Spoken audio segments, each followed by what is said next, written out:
Tom Brady wiped the grease from his hands and looked around his cramped repair shop. The fluorescent lights flickered overhead, casting uneven shadows across the cluttered workbench. This was level 47 of Nexus Station, deep in what everyone called the Underring. Up above, on the shining upper decks, corporate repair chains charged a fortune to fix anything. Down here, people barely had enough credits to eat. He'd opened this shop 3 years ago after leaving Earth. Back home, he'd lost his wife and daughter in an accident. Couldn't stand living in that empty house anymore, couldn't stand Earth's pitying looks from neighbors who didn't know what to say. So he'd taken his toolbox and headed for the stars, figuring if he was going to be alone, he might as well be alone somewhere new. The Underring wasn't pretty. Rust stained the metal walls. The air recyclers wheezed and coughed. Most residents were aliens whose luck had run out, families who'd come to Nexus Station chasing dreams of prosperity and found only poverty. Tom fixed their broken appliances when he could, charged whatever they could afford, which was usually almost nothing. The door chimed. Tom looked up to see something he'd never expected. A small alien child stood in the doorway, barely reaching his waist. 4 arms, covered in a chitinous shell that shimmered green and blue under the lights. Of Vrelian he'd learned they were called. Big compound eyes stared at him with obvious fear. Behind the child stood an adult Vrelian, probably the mother, though Tom still struggled to tell with their species. She clicked and chirped in her native language, mandibles moving rapidly. The child held something clutched in its smaller arms. A toy, Tom realized. Some kind of hovering orb that probably lit up and made patterns. "It's broken," the adult said in halting common tongue, the trade language everyone used on the station. "My child, very sad. But we have no money. I am sorry to waste your time." She turned to leave, already pulling the child along. The kid's eyes never left Tom's face. He saw that look. He'd seen it on his own daughter's face once, when her favorite stuffed bear had torn and he'd promised to fix it. "Wait," Tom called out. "Let me see it." The Vrelian mother turned back, confused. Tom held out his hand. The child looked up at its mother, who clicked something. Slowly, the child approached and placed the orb in Tom's palm. It was heavier than it looked, made of some crystalline material. A crack ran along one side. Tom turned it over, found the access panel, popped it open with his thumbnail. Inside, the circuits were completely alien to anything he'd worked with before. Colors he didn't recognize, components arranged in patterns that made no sense to his Earth-trained eyes. "I don't know if I can fix this," Tom admitted. Never worked on Vrelian tech before. The mother nodded, already expecting rejection. The child's antennae drooped. "But I can try," Tom added. "Come back tomorrow?" "We cannot pay," the mother said firmly. "I will not accept charity." Tom looked at the child again. Those big eyes. That hope fighting against expectation of disappointment. "Tell you what," he said. "Your kid can pay me by teaching me 3 words in your language. That's fair trade, right?" The mother's antennae twitched. Tom had learned this meant surprise. She clicked rapidly to the child, who suddenly straightened up, antennae high. "Yes, yes," the child chirped, bouncing slightly. The first time Tom had seen a young Vrelian move with joy. They left. Tom spent the entire evening studying that orb, searching the station's database for Vrelian technology schematics, finding half-translated documents and incomplete diagrams. He burned through a week's worth of energy credits, keeping his shop lit past midnight. His coffee maker, one of the few things he'd brought from Earth, worked overtime. By morning he had it figured out. The crack had disrupted some kind of photonic circuit. He didn't have the right materials to properly fix it, but he improvised using a light-diffusing gel from a broken human data pad and some wire from a Corthan music player. It wouldn't last forever, but it would work. When the Vrelian mother and child returned, Tom activated the orb. It hummed to life, floating above his palm, projecting patterns of light in colors that hurt to look at directly. The child made a sound Tom had never heard before, something between a whistle and a chirp. Joy, he realized. Pure joy. The child rushed forward and hugged his leg with all 4 arms. The mother tried to pull the child back, apologizing, but Tom waved her off. "It's okay," he said, his voice catching slightly. First hug he'd gotten in 3 years. The child carefully took the orb, cradling it like treasure. Then very seriously it pointed to itself. "Cree," it said. Then pointed to the orb and said a word in Vrelian. Then to Tom's workbench and said another word. 3 words as promised. Tom smiled. "Nice to meet you, Cree." They left, the child looking back 3 times to wave with different arms. Tom returned to his workbench, feeling something he hadn't felt in a long time. Like maybe he'd done something that mattered. He didn't know that Cree's mother would tell other families. Didn't know that in the tight-knit community of the Underring, word spread faster than station gossip. Didn't know that he'd just started something that would change everything. He just knew that a kid had smiled today. And for a man who'd forgotten what purpose felt like, that was enough. 3 weeks after fixing Cree's toy, Tom's shop looked completely different. Not physically, the walls were still stained and the lights still flickered, but now it was full of life. Alien children sat cross-legged on his floor, watching him repair a broken robotic pet for a Korthan family. The Korthan were these bird-like aliens with feathers that changed colors based on their moods, and right now the little girl's feathers were bright yellow with anticipation. Tom had learned that yellow meant happy. He was getting better at reading alien emotions, had to be with so many kids around. Word had spread through the Underring like wildfire. The human fixes toys for free. More importantly, he doesn't judge, doesn't ask questions, doesn't care if you're Vrelian or Korthan or any of the dozen other species crammed into the station's forgotten levels. Every day brought new children with new broken treasures. A Thraney boy with his shattered music box. Twin Pelvian girls with their torn stuffed creatures. Each repair taught Tom something new about alien technology, alien culture, alien hopes. He'd filled 3 notebooks with sketches and notes, teaching himself on the fly. The kids started staying after he fixed their toys. At first just lingering near the door, then sitting quietly in the corner, then asking questions. Can you show me how you did that? What's that tool called? Why did you use that wire instead of the blue one? Tom found himself teaching without meaning to, explaining his work in simple terms, letting curious hands hold tools under his supervision. Cree came back every few days, sometimes with nothing broken, just wanting to watch. The young Vrelian had appointed itself Tom's unofficial assistant, handing him tools with its multiple arms, learning the names of everything in Tom's toolbox. Other kids followed Cree's example. Soon Tom had a whole crew of young helpers, all different species, all chattering in broken common tongue mixed with words from their own languages. That's when the station authorities noticed. Lisa Morgan stood in the doorway of Tom's shop with a data pad in hand and disapproval written across her face. She was a station bureaucrat, mid-level administrator for the Public Safety Commission. Someone had filed a report about unauthorized gatherings of minors in the Underring. Possible safety violations. Potential exploitation. All the official language that meant someone somewhere was concerned. Mr. Brady, she said, her voice crisp and professional. I need to speak with you about your activities here. Tom looked up from the holographic projector he was repairing. Around him, 24 alien children froze. They'd learned to fear authorities. In the Underring, official visits usually meant bad news.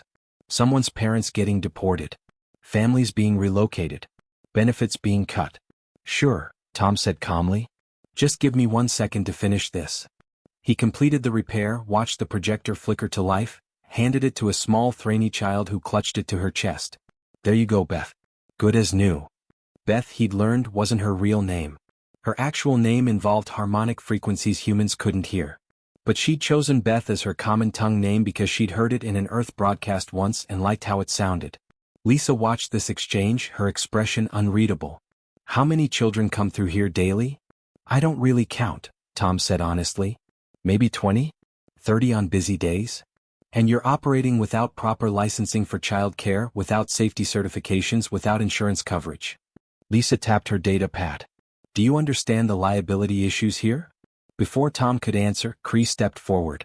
The young Vrelian planted all 4 arms on its hips, antennae raised in a posture Tom had learned meant defiance. Tom Dad does nothing wrong, Cree said in careful common tongue.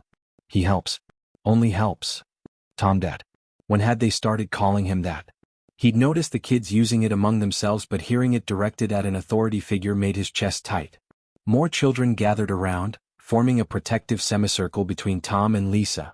A Korthan girl with purple feathers, a Pelvian boy with scales that reflected rainbow colors, 3 Vrelian siblings, 2 Thraney children, even a young Quellian whose species Tom had only learned about last week. All standing together, all different, all unified. He teaches us to fix things, Beth added. My family saved 60 credits because I fixed our food preserver. My parents don't fight as much, a Korthan boy named Jack said quietly. His feathers were blue, which Tom had learned meant sadness. Because I fixed my little sister's toys. She doesn't cry at night anymore. Lisa looked at the children, really looked at them. Tom saw something shift in her expression. She was seeing what he saw every day. These weren't just random kids gathering in some shop. They were from species whose governments had been enemies for generations. Vrelian and Korthan parents wouldn't normally let their children near each other. Yet here they stood, defending a human together, speaking a mixture of languages, completely comfortable in each other's presence. "Can I observe for an hour?" Lisa asked, her tone less official now. Tom shrugged. "Sure. Fair warning though, it gets pretty chaotic." Chaotic was an understatement. Within 10 minutes, Lisa watched Tom teach basic circuit theory using a broken toy as an example. The children asked questions in 3 different languages, translated for each other, argued good-naturedly about the best way to approach a problem. A Vrelian child handed tools to a Korthan child without hesitation. 2 species whose people were shooting at each other in border disputes just last month, and here their children were collaborating like it was the most natural thing in the world. Tom didn't lecture about cooperation or tolerance. He just fixed toys and answered questions. When a Korthan girl struggled to understand something, a Vrelian boy explained it in simpler terms. When materials ran short, the kids divided them fairly without Tom intervening. They developed their own system, their own rules, their own little society built around the simple principle of helping each other. Lisa stayed for 3 hours. She watched Tom refuse payment from a parent, watched him split his own lunch among kids who hadn't eaten, watched him patiently explain the same concept 5 different ways until every child understood. She saw a Thraney mother and a Korthan father actually talking to each other, something that would never happen in the upper decks, brought together because their children had become friends in this cramped shop. As the afternoon wound down and children started heading home, Lisa approached Tom again. He was sweeping up, pushing wire scraps and broken plastic into a pile. "I should shut you down," she said. Tom nodded. "Yeah, probably. No safety rails, no certified supervision, no emergency protocols." She looked at her data pad, then at the drawings the children had left on his walls. Crayon sketches of Tom surrounded by smiling aliens. "But if I shut you down, what happens to them?" "They go back to having nothing," Tom said simply. "Broken toys stay broken. Kids stay in their separate species groups like they're supposed to. Everyone follows the rules." He met her eyes. "And nothing changes." Lisa was quiet for a long moment. Then she did something that surprised them both.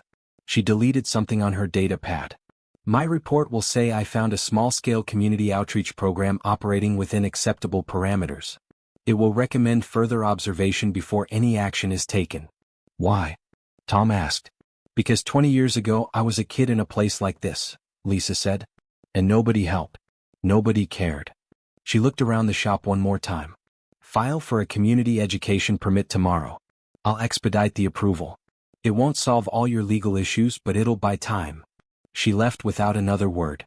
Tom stood there holding his broom, wondering what he'd just gotten himself into. Through the window, he could see Cree and Beth walking home together, one four-armed and chidness, one small and furry, both laughing at something only they understood. Maybe that was worth whatever bureaucratic nightmare was coming next. The protest started small. Just a handful of alien parents standing outside the underring administrative office with handmade signs. Tom didn't even know about it until Cree came running into his shop, all 4 arms waving frantically. Tom Dad, come see. The parents are fighting for you." Tom dropped the circuit board he was working on and followed Cree through the narrow corridors of level 47. What he found made him stop dead in his tracks. At least 50 adults, maybe more, crowded the hallway outside the administrative office. Vrelian, Korthan, Thraney, Pelvian, species that normally avoided each other, now standing shoulder to shoulder. Their children weaved between them, some holding signs written in multiple languages. "What's going on?" Tom asked a Korthan father he recognized. The man's name was something Tom couldn't pronounce, but his daughter was the one with purple feathers who came to the shop every Tuesday. "They want to close your shop," the father said, his translator device rendering his chirping speech into flat common tongue. "Proper licenses. Safety inspections. They say it takes months, maybe years. They say children cannot gather there until then." Tom felt his stomach drop. Lisa had warned him this might happen. Her report had bought time, but it had also drawn attention. The wrong kind of attention from people higher up the bureaucratic chain who saw only violations and liability, not kids learning to fix things together. "I'll figure something out," Tom said. "You don't need to do this." "Yes, we do," a Vrelian mother said firmly. Tom recognized her as Kree's mother. "You gave our children something no government program ever gave. You gave them hope." Before Tom could respond, a news crew arrived. A human journalist named Jack Peterson pushed through the crowd with a camera operator behind him. Jack worked for the station broadcasting network, usually covering corporate meetings and trade agreements, but someone had tipped him off about the protest. "Can someone tell me what's happening here?" Jack asked, pointing his microphone at the crowd. The parents looked at each other, unsure. Many spoke limited common tongue. They'd come to protest but hadn't planned for media attention. Then the children stepped forward. Beth, the small Thraney girl, grabbed the microphone with her tiny paws. "We tell you," she said confidently. "We tell everyone." What happened next made Jack Peterson's career and changed everything for Tom. The children, speaking in the hybrid language they developed together, a mixture of common tongue and words from all their native languages, explained what Tom's shop meant to them. They took turns translating for each other when needed, supporting each other's stories. A Corthan boy named Jack, who'd chosen his name after a human pilot he admired, spoke about how he'd been failing at school. "I couldn't understand technical subjects," he said, his feathers shifting between blue and green. "Teachers explain too fast, use too many big words. Tom Dad explains different. He shows with his hands, lets us try, doesn't get angry when we mess up. Now I fix things at home. Now I understand my schoolwork better." Cree talked about being lonely. "Other Vrelian children afraid of me," the young alien said. "I'm too small, too weak. They say I won't survive adulthood trials. But at Tom Dad's shop, nobody cares about that. Beth is my friend. Jack is my friend. We don't see different species. We see friends." A Pelvian girl named Claire, her scales shimmering in the corridor lights, explained how Tom taught them problem-solving. "He doesn't just fix toys," she said. "He teaches us to think. To look at broken things and see how to make them work. My mother's translation device broke last week. Cost 200 credits to replace. I fixed it myself using what Tom Dad taught me. Saved my family money for food." Jack Peterson's camera caught all of it. The children's earnestness, their obvious affection for Tom, the way they naturally helped each other communicate. When a Thraney child struggled to explain something in common tongue, a Vrelian child offered words. When a Corthan child got emotional, a Pelvian child put a comforting hand on their shoulder. Then Jack asked the question that would echo across the station. "What makes Tom different from other adults?" The children went quiet, thinking. Finally Beth spoke up. "Tom Dad doesn't see what we are. He sees who we are." Another child added, "He says broken things deserve second chances. He says we all do." Jack turned to Tom, who'd been standing at the back of the crowd trying to stay invisible. "Mr. Brady, how did you create this? What's your methodology for cross-species integration?" Tom felt dozens of eyes turned toward him. He wasn't good at speeches. Wasn't good at explaining himself. He'd just been fixing toys, trying to fill the empty hours of his days with something useful. "I don't have a methodology," Tom said awkwardly. "Kids came in with broken toys. I fixed them. That's all." "But why?" Jack pressed. "Why work for free? Why spend hours teaching children who aren't even your species?" Tom looked at the kids. Cree gave him an encouraging antenna wiggle. Beth nodded supportively. Jack's feathers showed bright yellow. "Because kids shouldn't have to choose between broken toys and food," Tom said.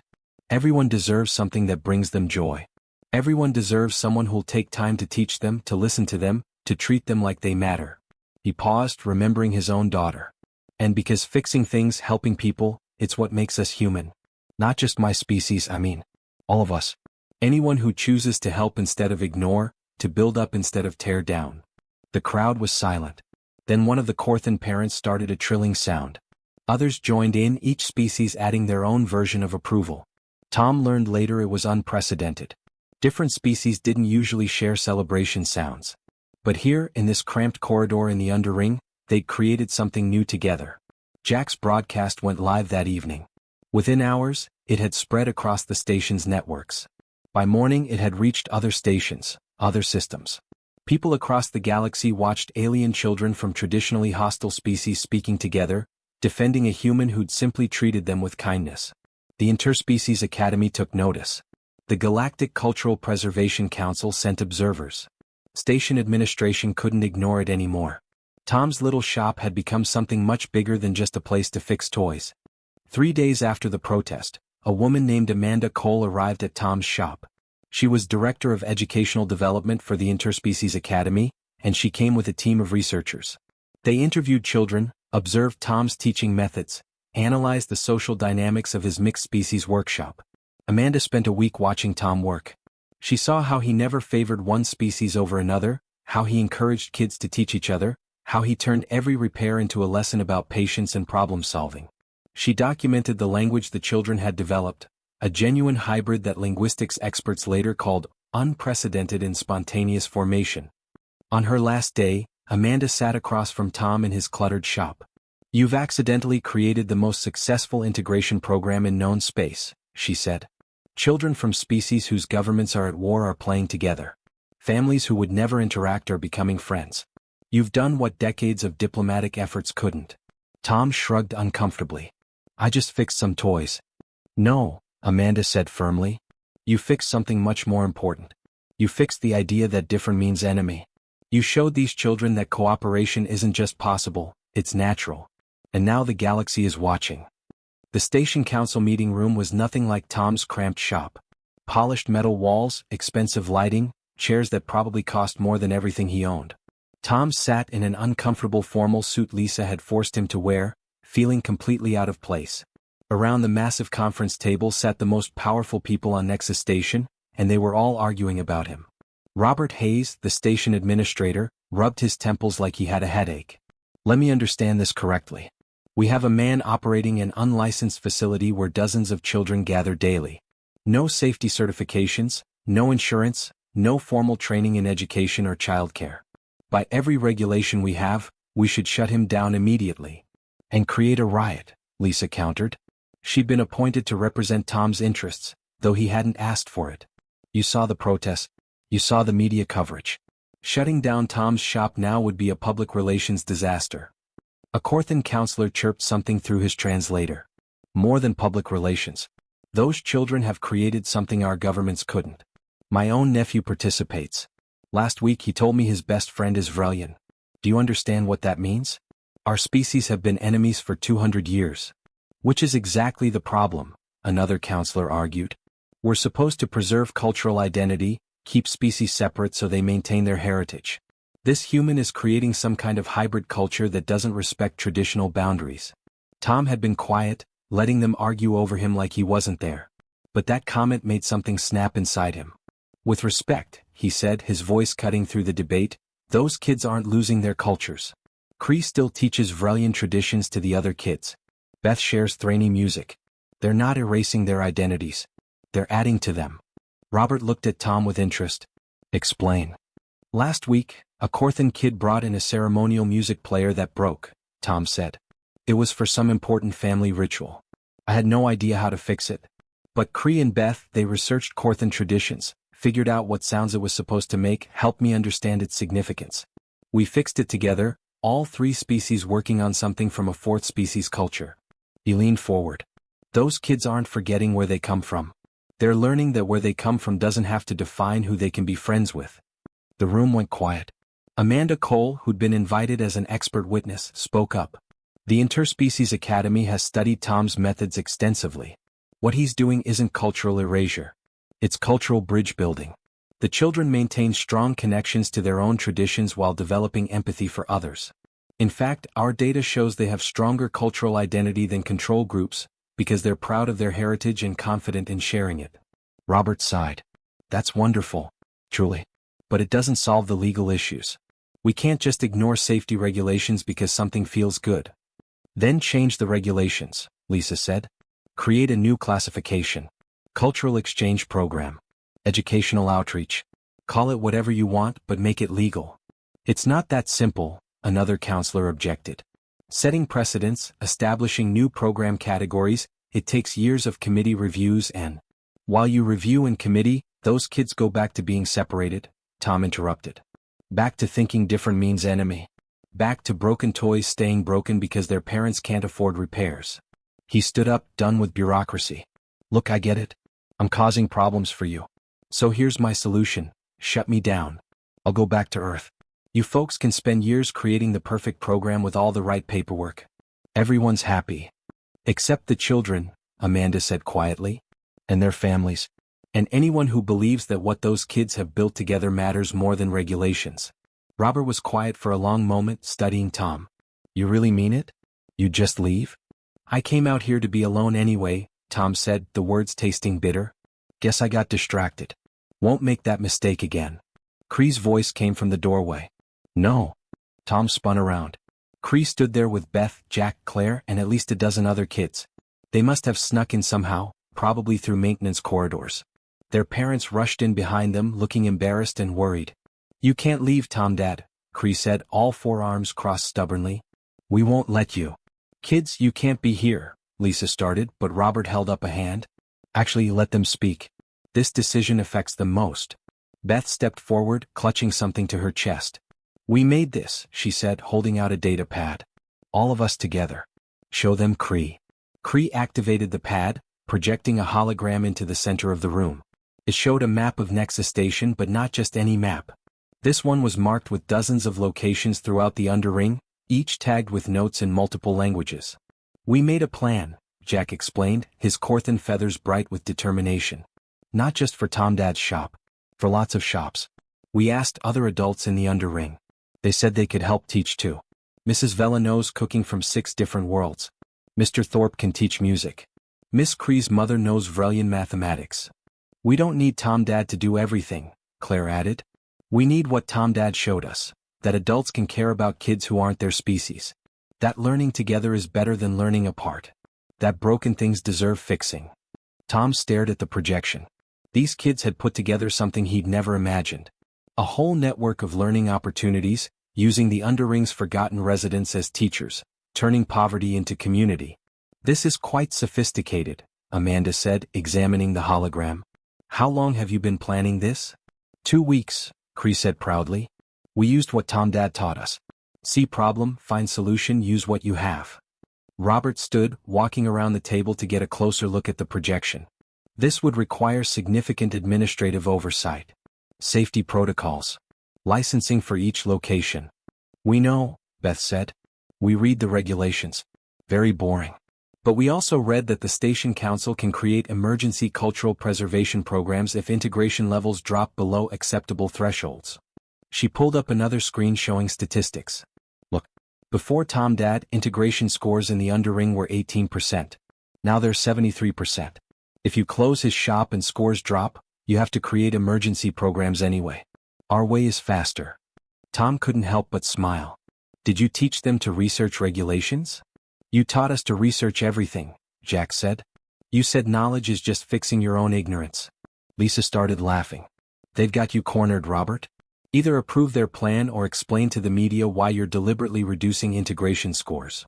Robert looked at Tom, then at the children, then at their elaborate hologram. "This is insane. Using regulations against us. Building comprehensive community programs without any authority." He paused. "It's also brilliant. Amanda, if we funded this properly, could your academy provide educational framework?" "Absolutely," Amanda said. "I've already drafted preliminary guidelines based on Tom's methods." "Then here's what we're going to do," Robert announced. "We'll create a new program classification, community integration through practical education. Tom's shop becomes the pilot program. We'll fund it properly, provide safety equipment, establish proper protocols. But we do it fast, emergency authorization, minimal bureaucracy." "There's one condition," another counselor added. "Tom has to document everything. Every teaching method, every interaction principle, every strategy for managing mixed species groups. If this works, we need to replicate it across other stations." Tom felt panic rising. "I'm not a writer. I don't know how to document methods. I just do what feels right." "That's why I'm assigning Emily Grant to assist you," Robert said, gesturing to a young woman Tom hadn't noticed before. She looked fresh out of university, eager and slightly terrified. "Emily will observe, document, and help you understand what you're doing well enough to teach others." Emily approached hesitantly. "Mr. Brady, I'm honored to work with you." "Just Tom," he said automatically. Then to Robert, "And the other locations the kids proposed? We'll evaluate them individually, but if they meet safety standards, I don't see why not." Robert looked at the children. "Though I expect you kids to attend your regular schools as well. Can't have you learning everything in repair shops." "We will," Cree promised. "School is easy now. Tom Dad taught us to break big problems into small problems." As the meeting broke up, Tom found himself surrounded by children and bureaucrats, everyone talking at once about next steps and procedures. Emily was taking notes frantically. Lisa was organizing schedules. Amanda was explaining academic frameworks. Tom caught Robert's eye across the chaos. The administrator gave him a small nod. An acknowledgement between two men who understood that sometimes the best solutions came from not overthinking things. Outside, through the meeting room windows, Tom could see the upper decks of Nexus Station glittering in the light of the nearby star. He'd come here to hide from memories, to be alone with his grief. Instead, he'd found purpose in the forgotten levels below all that glitter. Found family and alien children who just needed someone to care. Maybe broken things really did deserve second chances.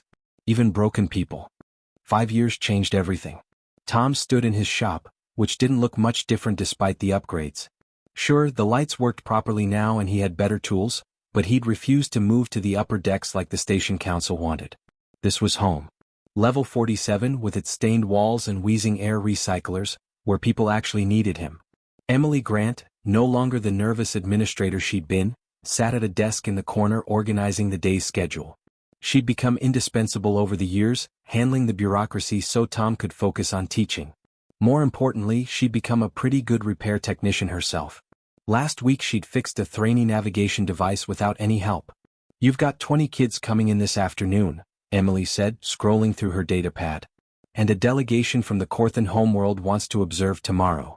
Tom grunted, focused on the toy he was repairing.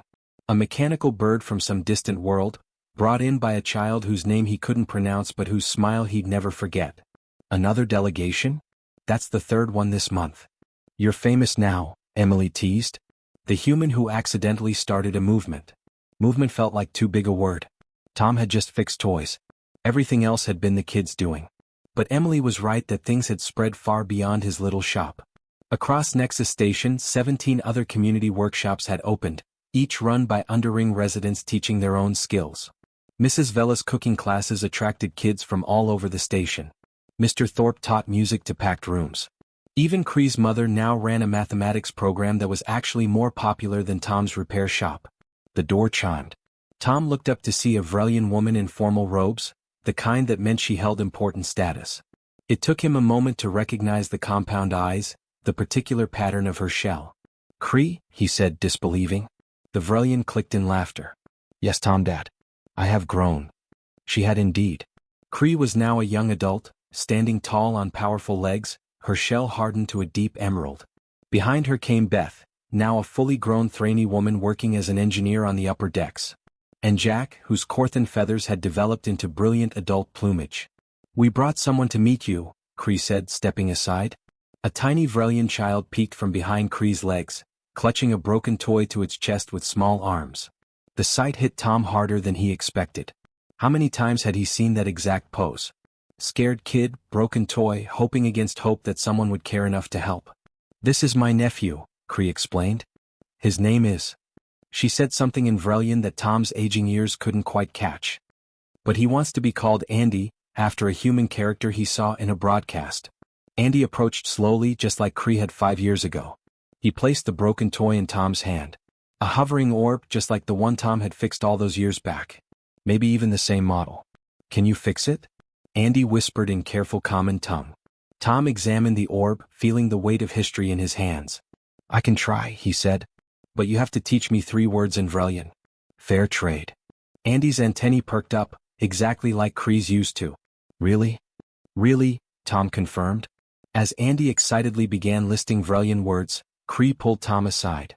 "I wanted to thank you properly," she said quietly. "I am now on the Galactic Cultural Preservation Council." "Meh." A Vrelian who was considered too weak for adulthood trials. "They said I would never amount to anything." "You proved them wrong," Tom said, pride swelling in his chest. "No, Tom, Dad. You proved them wrong. You taught me that worth isn't measured by strength or what species you are. It's measured by what you choose to do for others." Cree's antennae dipped in what Tom had learned was deep respect.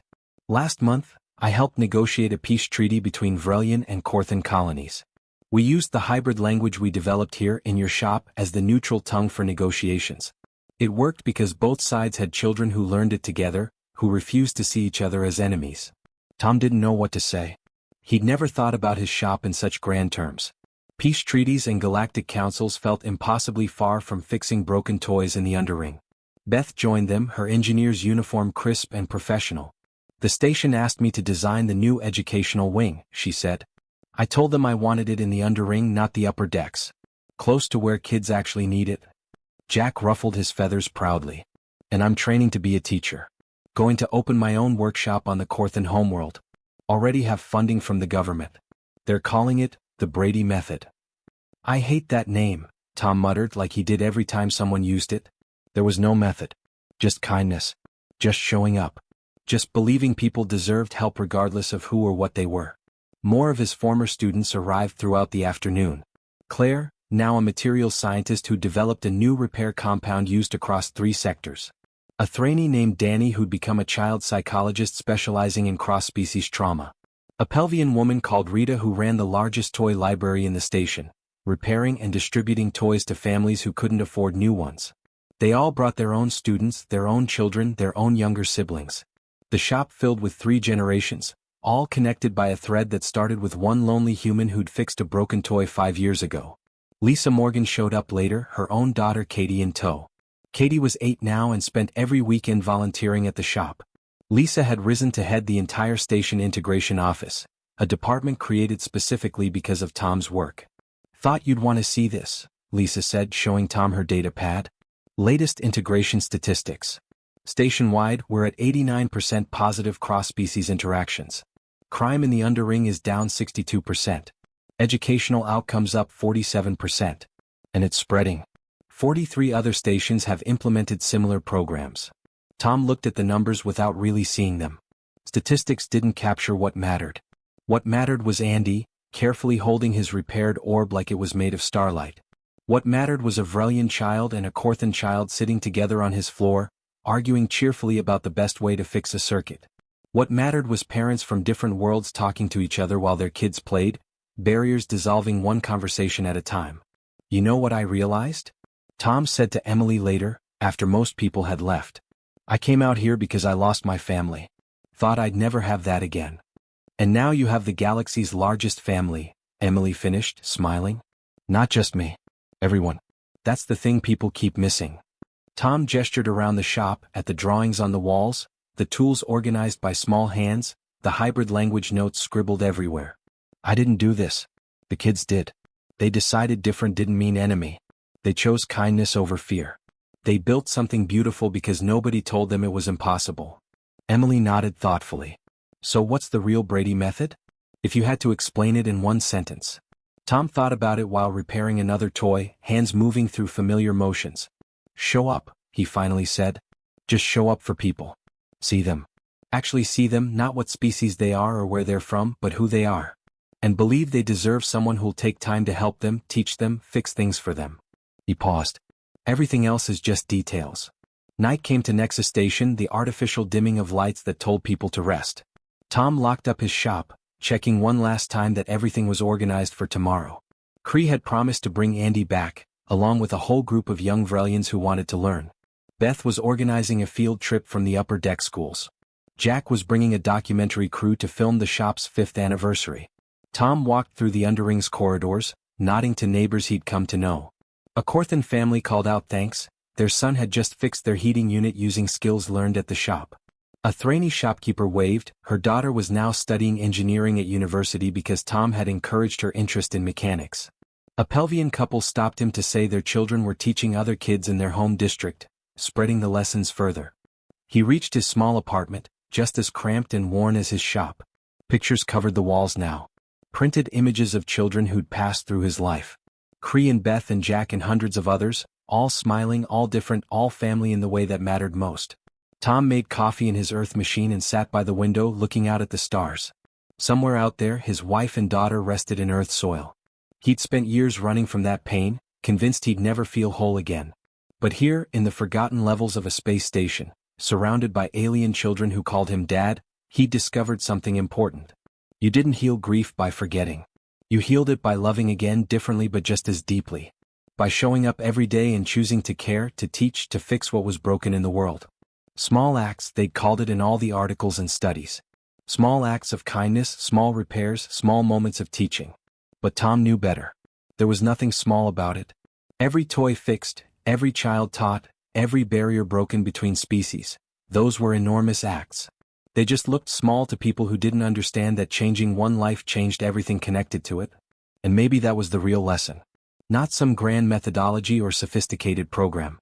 Just the simple truth that showing up for people one at a time was how you changed the galaxy. One broken toy, one lonely child, one act of kindness at a time. Tomorrow he'd do it again. And the day after. And the day after that. Because broken things deserved fixing, people deserved kindness, and everyone, human or alien, deserved someone who believed they mattered. That was enough. That was everything. Retry.